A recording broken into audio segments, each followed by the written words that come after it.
are at St. Paul's Church, which is Food Chain 1, which is stop number 12 on the map of the Farm Art Detour, which is the signature event of the Fermentation Fest.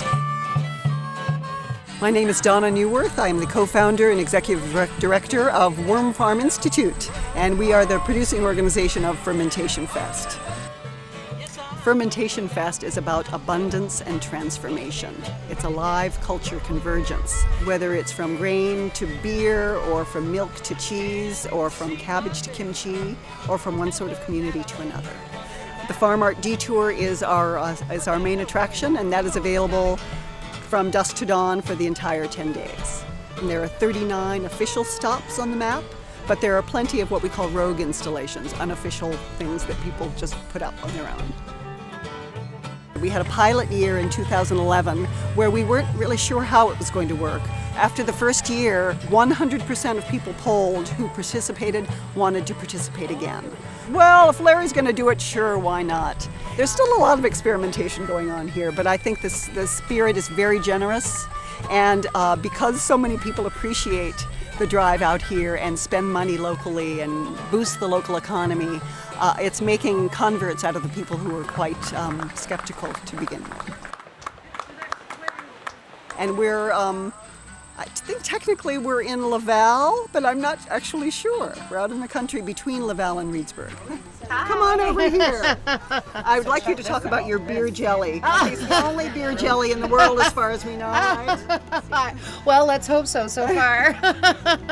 So we were gearing up for Fermentation Fest last year, and I did a beer tasting with a local brewer, Dave Dietz, who's now brewing at the Corner Pub in Reedsburg. And at the end of our beer tasting that day, I went home and went to sleep and woke up in the middle of the night thinking, why shouldn't I make jelly out of beer? So we gave it a shot, a little trial and error, and here we are today selling locally brewed beer. It's excellent with your sausage and cheese trays, good to glaze a pork chop or a portobello mushroom or maybe some tempeh on the grill. It really seals in the juices. I've been a chef for about 27 years and have always done preserving. I started making my first pickles and jams when I was about 8 or 9. So I retired and tried to decide what I was going to do with the rest of my grown-up years and got involved with the Fermentation Fest. I think the most important aspect is the stories that I hear from people. And it really just opens up conversations and opens up people telling stories about their history and then connecting it to the modern interest in food preservation. So each jar is a story not just for me, but for the people who come and visit us wherever we happen to be. Straight, or do you put it on something? No, you can just stick your paddle right in there. Surprising. I mean, surprising. Well, chocolate is actually a fermented food. A lot of people do not know that, but it's fermented at the country of origin.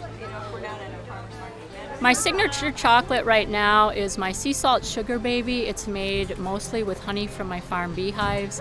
I'm running one for Fermentation Fest. It's not fermented, but it's made from squash from my farm garden. It's finished with Wisconsin maple syrup, honey from my beehives, and ginger. It's been a phenomenal seller. In fact, all of my chocolates have honey from my farm beehives, but I also try to support other local farmers to use their products in my chocolates as well. The biggest complaint we have at this fest was not enough stuff to eat. So we really needed to ramp up the prepared, ready-to-eat food. I mean, jams and jellies are fine, but we need pizza and sandwiches and things. So we invited La Fortuna in this year. We're very happy to have them. I'm Scott Lynch. I'm one of the co-proprietors of La Fortuna Pizza based in Madison. We specialize in a Neapolitan-style brick oven pizza cooked with wood and using Wisconsin-grown ingredients. I mean, it started out of a love of eating pizza.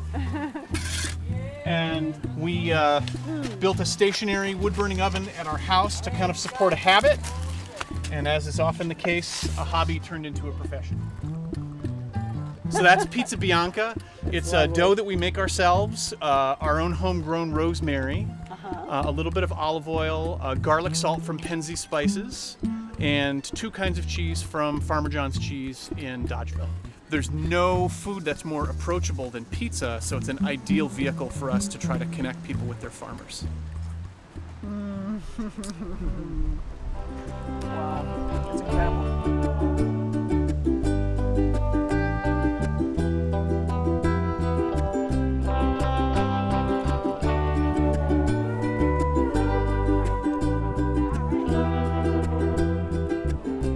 I'm Molly Balcom-Raleigh, And I'm Emily Stover. We're artists from St. Paul, Minnesota.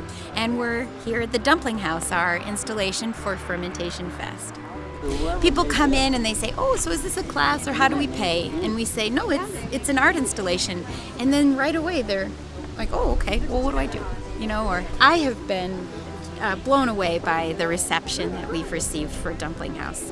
And when you do something like this, there's always that point when you wonder if what you're doing makes any sense. Yeah. And I think that there was this moment the very first day, if I'm not mistaken, when an older woman says, "We are the filling."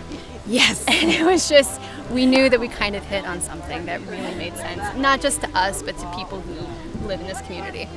It's a beautiful success. It is a life culture convergence, and we're very happy to be part of it.